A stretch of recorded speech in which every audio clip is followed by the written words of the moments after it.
Yeah. Matod pa ni Pastor Luther Teleron nga wala kuno masambog ang dugo ni Mamiri ug ang dugo sa fetus ni Kristo. Sibing wala gyud masaguli og dugo ni Mamiri ang dugo ni Kristo. Kay ang dugo gyud kuno ni Kristo gikan jud kuno sa Dios Amahan. Matod pa niya sa iyang kanang theological study. Noon sa naman na stiliro na nga. Ang amahan na naman hinoy dugo. Ano doon na po siya nga ang amahan ay dugo. Gikan ito ni ang dugo ni Kristo gikan ni Samahan, dili sa ni Mamiri. amahan. Dili Mamiri. Amo nilawas si Kristo. Unya imong siya lawas pa itong panahon na, espiritu ba ya? Nang kinahanglan ng espiritu, mukunsa dito ni Mama Miri, aron makabaton siya og Lawas ug ug dugo. dugo. Di kay nagda siya og dugo. Mayabon in tao na. Ha? Nagdado to si Angel Gabriel nagdado og dugo. Oh. Dai dugo.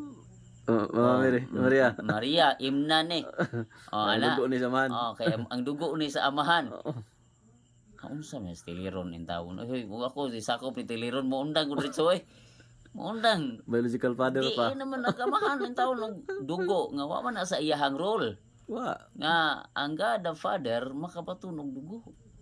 Mo bitaw ang iyahang gipili si Mama Miri kay aron ang iyahang gadasan makapatunog dugo. Hebreo 2:14. 2:14. Kay 9:21 sa Hebreo nga walay mapasaylong sala kung dili ulaan og dugo. Kay kung ana pa ang God the Father siya talay mo ula sa dugo. Diba? Nganong ang gadasan pamangyod iyahang gikuan. Tiliron mo ra mag di sa mga taon ka nangahoy ang imong mga pagtulunan. Daghan kasi sipiat ni si kining Luther Tiliron. Porte naghanag sipiat. Pero gi-black gid ka lagi. Atras lagi hadlok lagi sa debate lagi. Ay mo debate mo. Nanghagit pero di mo day. Pangayuan sa nako siyang dugo kay kasamahan. Tagbaw sa pangitan. Dugo kay kasamahan Tiliron. Wag dinuguan. Mo na. So, payayo jud. Dili jud si dili healthy ang iyahang Teaching. Iyang mga doktrina. Doktrina. Kinagulingon naman gud. Kay based on his own interpretation. Nakabase lang sa unsay maabot siyang hunahuna. Nya sa Pedro 2 Pedro. Wala scholars, Bible scholars na nagpadayag nga ang God the Father na dugo. Mao. Bisag asa pa nga mga hoy kag mga scholars both Catholic scholars o kining Protestant.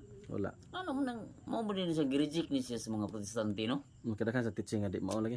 Ang mga ubang mga Protestante wa gid mo Di pabor yun niya. yan.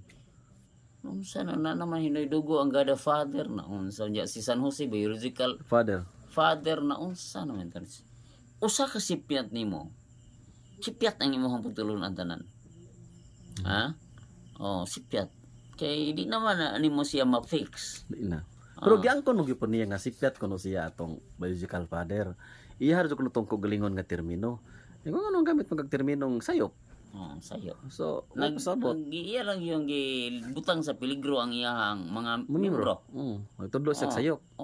Tudlo siya og sayop. Bisan di ba gitong Galacia 1:8. Bisan og ang anghel magtudlo og sa may gingon ni San Pablo.